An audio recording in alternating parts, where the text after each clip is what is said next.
안녕하세요. 수험생 여러분. 교정학 19번째 시간입니다. 우리가 지금 공부하는 것은 형집행법 시행규칙입니다. 시행규칙은 중요한 부분만 체크하면서 나가도록 하겠습니다. 내용이 구체적이고 상세한 내용이기 때문에 모두 다 숙지하는 것은 거의 불가능하고 중요한 부분을 체크해가면서 나가도록 하겠습니다.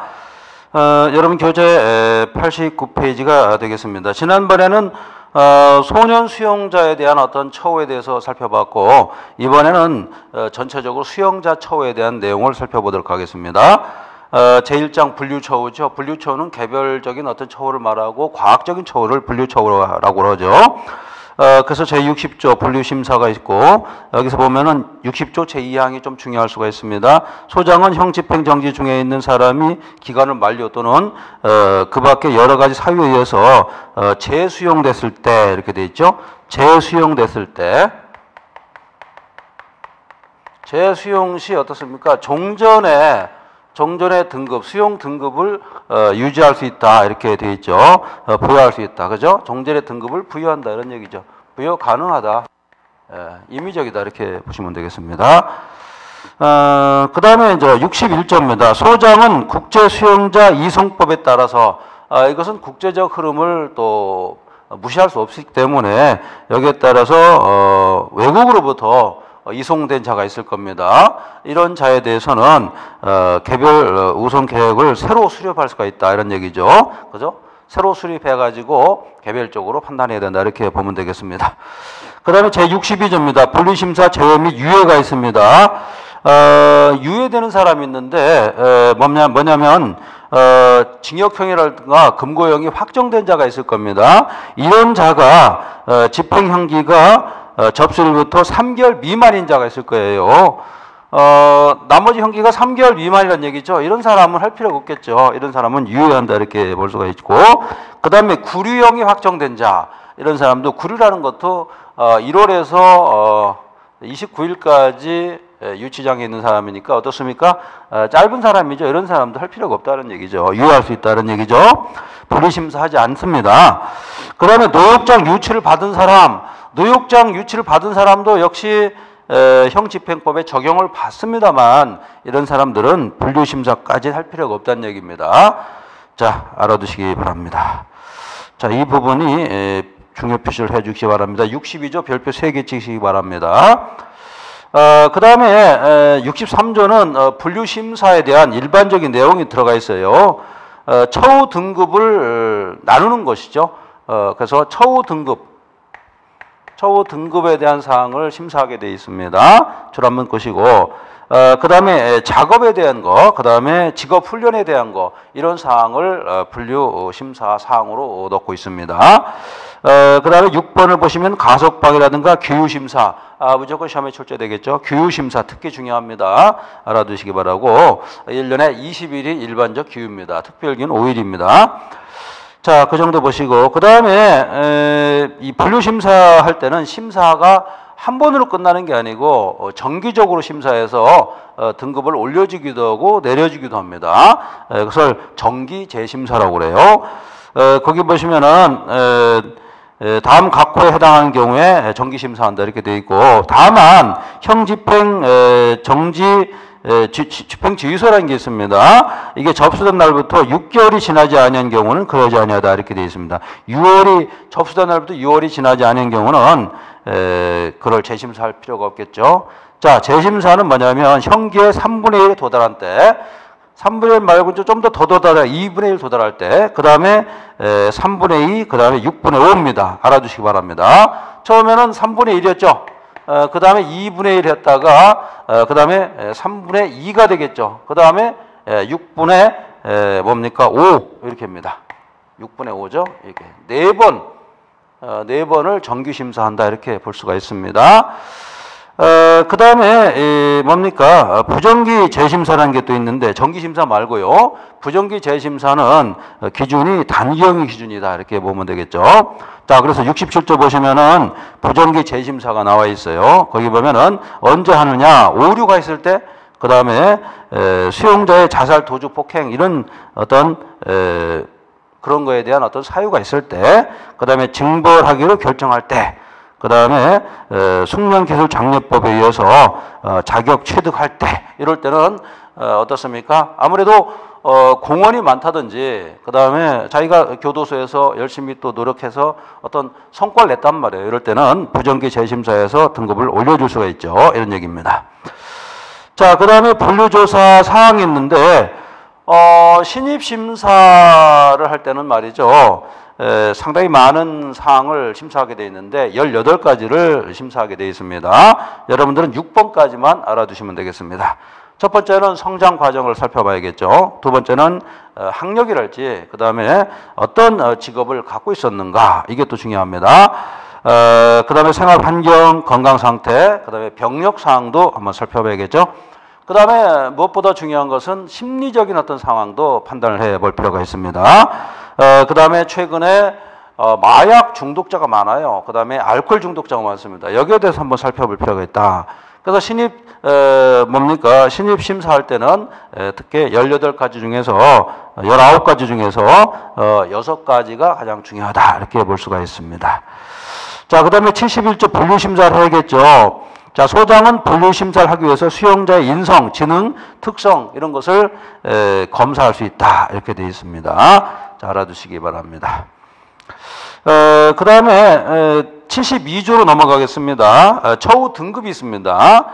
등급을 나눌 때는 수용자의 처우 등급은 크게 3가지로 나눌 수 있다. 별표 3개를 치시기 바랍니다. 첫 번째가 기본 수용급이 있어요. 이것은 성별, 국적, 나이에 따라서 구별하는 방법이 기본 수용급입니다. 그 다음에 경비 처우급이 있는데 이것은 도주 등의 위험성 있는가에 따라서 나누는 그런 방법이 경비 처우급이 되겠습니다. 이거는 범죄 성향의 어떤 진전과 개선 정도에 따라서 구별하는 방법이다 이렇게 보면 되겠죠. 그 다음에 개별 처우급이 있습니다. 수용자의 개별적인 특성을 기준으로 해서 처우하는 방법이 개별 처우급이다. 처우 등급은 3가지가 있다. 알아두시기 바랍니다. 기본 수용급, 그 다음에 경비 처우급, 그 다음에 개별 처우급이 있습니다. 자, 그러면 기본 수용급에는 또 뭐가 있나 또 중요하겠죠. 우리 수험생 여러분들이 이 부분에서 상당히 이제 괴로워하죠. 너무 많으니까요. 이 잡스러운 거라고 그러죠. 큰 뭉텅이가 아니라 어떤 이론이 아니라 단순 암기가 이렇게 많이 있습니다. 그렇기 때문에 한편으로 봐서는 이 교정학이 공부하기 어렵지만 또 한편으로 봐서는 답을 찍어내기가 아주 쉬운 과목이 교정학이 되겠습니다. 기본 수용급, 자, 처우 등급은 3가지가 있는데 그 중에 또 기본 수용급에는 역시 9가지가 있다는 겁니다. 이렇게 나눈다는 거예요. 분류를 한다는 것이죠. 어떻게 나누냐면 보겠습니다. 여성 수용자 나눌 수가 있고 외국인 수용자 나눈다는 겁니다. 그 다음에 금고형 수용자가 있어요. 이것은 징역형 수용자가 아니라 정치범, 사상범 이런 사람들은 따로 이렇게 분류한다는 것이죠. 그 다음에 19세 미만자 수용자, 소년 수용자라고 그러죠. 나눌 수 있고 그 다음에 23세 미만자가 또 있어요. 왜 그러냐면 소년 수용자도 말이죠. 23세까지는 23세에 도달하기 전까지는 소년 교도소에 있을 수 있습니다. 이런 얘기가 되겠죠. 그 다음에 65세인데 이건 노인 수용자예요. 노인입니다. 알아두시고. 그 다음에 형기가 10년 이상인 자, 장기 수용자냐 단기 수용자냐. 일반적으로 10년이 넘었다 그러면 살인 범죄를 저지른 자입니다. 강간살인 같은 경우죠. 그 다음에 정신이 온전한가 아닌가 또 중요하겠죠. 정신병 걸려가지고 사실 정신병 걸리면은 교도소에 있으면 안 되는데 어떤 보호 처분을 받으면서 어떤 의료기관에 위탁돼가지고 치료를 받아야 되겠죠. 원래는 그렇습니다. 물론 이런 경우도 일단 분류하고서 그런 의료시설로 가게 돼 있죠. 그 다음에 신체질환자가 있습니다. 이 범죄인도 말이죠. 수용자도 몸이 아픈 사람이 있을 거 아닙니까? 이런 사람도 병원에서 치료를 받게 돼 있습니다. 알아두시기 바랍니다. 자, 우리가 처우 등급은 3가지가 있다고 했죠. 기본 수용급이 있고, 그 다음에 경비 처우급이 있고, 그 다음에 개별 처우 등급이 있다. 이렇게 얘기했는데, 두 번째로는 경비 처우급이 있는데, 이것도 말이죠. 크게 4가지로 나눌 수 있습니다. 경비 처우급은 형집행법에서 한번 다뤘습니다. 거기 보시면은 개방 처우급 있죠. 오픈된 것이요. 그 다음에 완화 경비 처우급이 있습니다. 경비 처우급에서 약간 완화시킨 겁니다. 그 다음에 통상적인 일반적인 처우급이 있습니다. 이것을 일반 경비 처우급이라고 합니다. 그 다음에 중경비 처우급이 있어요. 이런 거는 예를 들어서 중경비 시설에 들어가 있는 거죠. 이를 중경비 처우급이라고 합니다. 알아두시기 바랍니다. 그 다음에 경비 처우급에 따른 작업 기준은 또 다릅니다. 그래서 개방 처우급, 즉 중경비 처우급까지 남아 있는데 어떻게 다르냐면 개방 처우급 같은 경우는 외부 통근 작업이라든가 그 다음에 개방 지역 어떤 작업 같은 것을 가능하게 할 수가 있습니다. 즉 교도소 말고 다른 곳에 가서 자기가 작업도 하고 올 수 있다 이런 얘기가 되겠죠. 그 다음에 완화 경비 처우급은요, 개방 지역 작업 및 필요한 외부 통근 작업을 할 수가 있습니다. 자, 줄 한번 보세요. 모든 외부 통근 작업할 수 있는 것은 뭡니까? 개방 처우 등급이었죠. 개방 처우급이었는데 완화 경비 처우급에서는요, 필요한 외부 통근 작업을 할 수 있다 이런 얘기가 되겠습니다.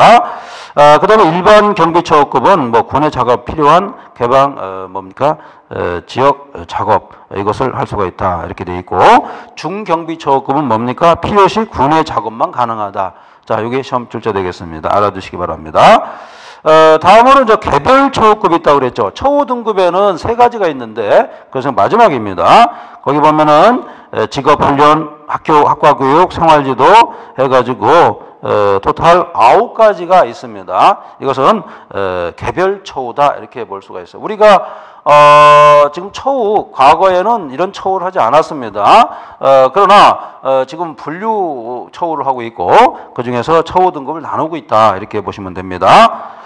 자, 그리고 이 처우 등급이 오르락내리락하게 돼 있죠. 그래서 점수가 있어요. 그래서 소득 점수라는 게 있는데 수용생활이죠. 수용생활 태도에 대해서 5점을 부과되어 있고, 그 다음에 작업이랄까 교육에 대해서 성적이 5점입니다. 알아두시기 바랍니다. 그리고 이 소득 점수는 매월 평가하게 되어 있습니다. 알아두시고요. 그 다음에 이제 소득 점수에 대한 평정도 해야 됩니다. 그래서 여러 가지 고려사항이 있다는 얘기죠. 평가를 한다는 것이죠. 그래서 이 평가는 원래 여러 가지 방법이 있는데 다면평가 방법이 지금 기본적으로 되어 있는데 우리 교도소에서는 수용자에 대해서는 다면평가는 좀 어렵고 좀 외부평가까지 받기가 어렵습니다. 예를 들어서 360도 평가법이라든가 다면평가법은 여기에 적용되기 좀 어려울 겁니다. 아무튼 간에 경비처우급 등을 조정할 것인가에 대해서 소득점수 평정을 하게 되어 있다 이렇게 볼 수가 있습니다. 자, 그래서 이 경비처우급 같은 경우는 개방처우급으로 가느냐, 완화 경비처우급으로 가느냐, 일반적인 경비처우급으로 가느냐, 그 다음에 중경비처우급으로 가느냐, 이걸 조정한다는 거 아니겠습니까? 나쁠수록 중경비처우급으로 가겠죠. 그래서 아주 이 경비를 많이 제한을 많이 받겠죠. 이렇게 보시면 되겠습니다. 자, 그 다음에 이제 94페이지 보면 경비처우급의 조정 이렇게 나와 있죠. 조정 점수가 있는데 8점 이상일 때와 8점 이하가일 때 있습니다.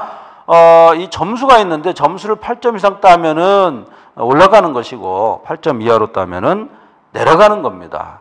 즉 일종의 승진, 그 다음에 승진하지 못하고 오히려 격이 떨어지는, 등급이 떨어지는 그런 것이 되겠죠. 자, 그 다음에 94페이지에 85조 봉사원 선정이 있습니다. 교도소에서 말이죠. 아주 생활을 잘했습니다. 잘하고 모범을 보이고 그랬을 때는 교도관이랄지 담당 교도관을 보조해주는 그런 역할을 하게 되어 있습니다. 이것을 봉사원이라고 합니다. 근데 봉사원 선정은 활동 기간은 1년으로 한정하고 있고 예외적으로 연속해서 할 수가 있습니다. 알아두시면 되겠습니다. 1년입니다. 일종의 조교 역할을 한다 이렇게 볼 수가 있습니다. 그 다음에 이제 자치생활인데 86조입니다. 소장은 개방처우급, 완화 경기급 이런 수용자에 대해서는 자치생활을 허가할 수 있다. 알아두시기 바랍니다. 개방처우급과 완화 경비급입니다.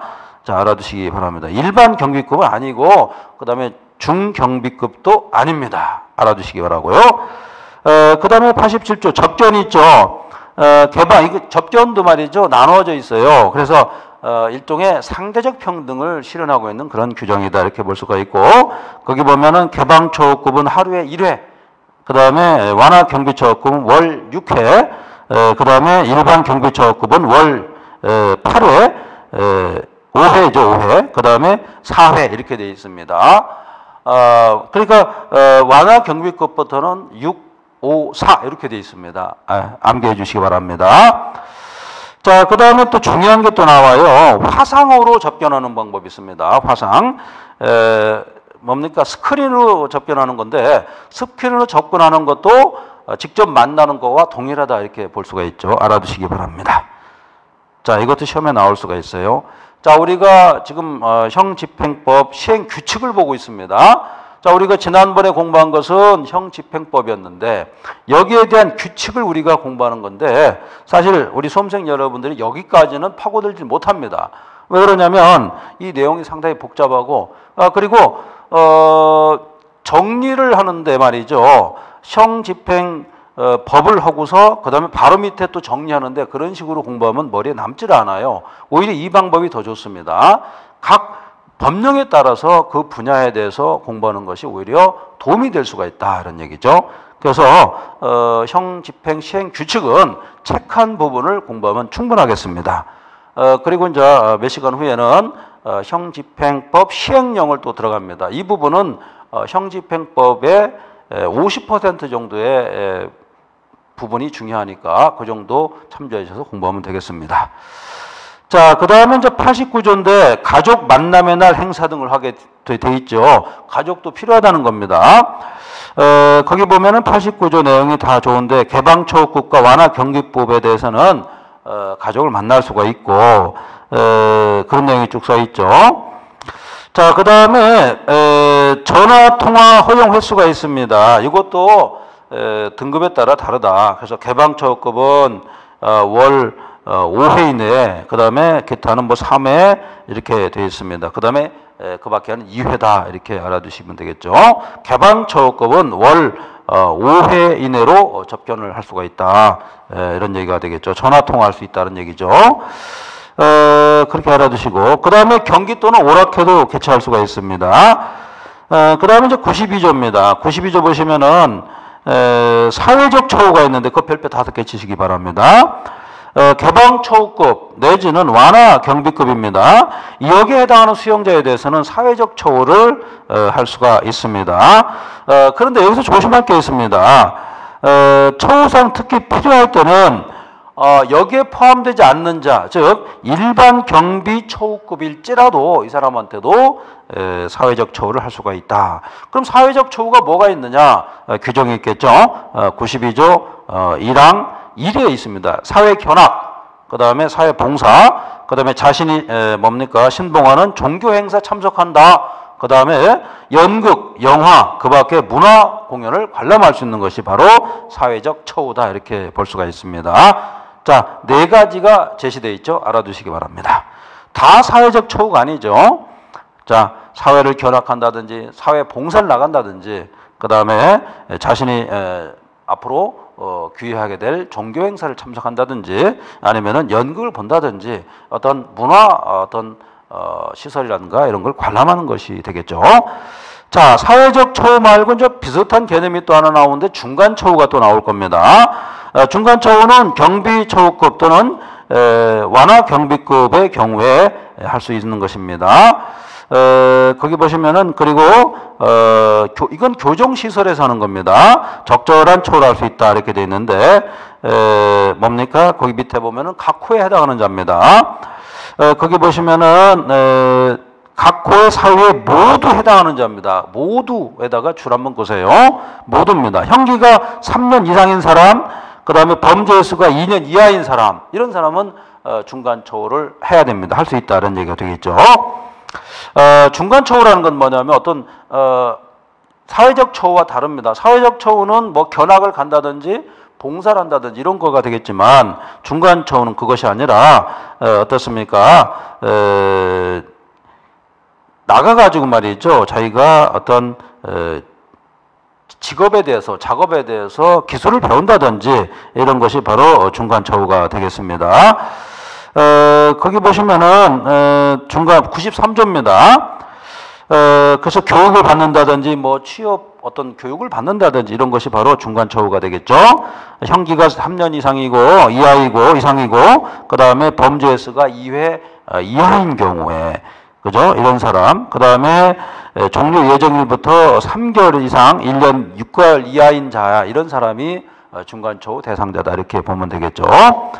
자, 알아두시기 바라고. 여기에 대상자에 대한 어떠한 선발 기준은 법무부 장관이 할 수 있습니다. 한다 이렇게 돼 있죠. 법무부 장관 알아두시고. 그 밖에 이제 개인 작업도 할 수 있고요. 개인 작업은 하루에 2시간 이내로 한정하고 있습니다. 1일 2시간입니다. 1일 2시간. 이것도 말이죠. 교도 작업과 상충되지 않는 범위 내에서 하도록 되어 있습니다. 알아두시기 바랍니다. 그 다음에 외부 직업 훈련도 할 수가 있습니다. 이것은 임의적 사항이다. 이렇게 보시면 되겠죠. 그 밖에 제3절 분류처우위원회가 있습니다. 위원회가 있겠습니다. 그래서 여기서 하는 일이 여러가 많죠. 처우 등급 판단에 대한 분류심사에 대한 어떤 사항 이런 것을 하게 돼 있고 가석방에 대한 사항도 한번 살펴볼 필요가 있을 때는 분류처우위원회에서 할 수 있다 이렇게 보면 되겠고 그 다음에 위원회 직무, 회의, 간사 이렇게 돼 있죠. 자, 우리가 지금 공부한 것은 주로 뭡니까? 처우급에 대해서 우리가 살펴봤죠. 여기에 따라서 자치생활 할 수 있느냐, 그 다음에 중간처우 할 수 있느냐, 그 다음에 사회적 처우 할 수 있느냐, 여기에 대해서 살펴봤습니다. 우리가 형집행법 공부할 때는 중간처우, 그 다음에 사회적 처우, 여기에 대해서 구체적으로 살펴보지 않았죠. 그러나 이런 시행규칙에서는 구체적인 내용이 들어가 있습니다. 그래서 이 내용이 교과서입니다. 그래서 교과서 내용을 본다 생각하시고 조문을 보시면 충분할 것 같습니다. 자, 여러분들 수고 많이 하셨습니다.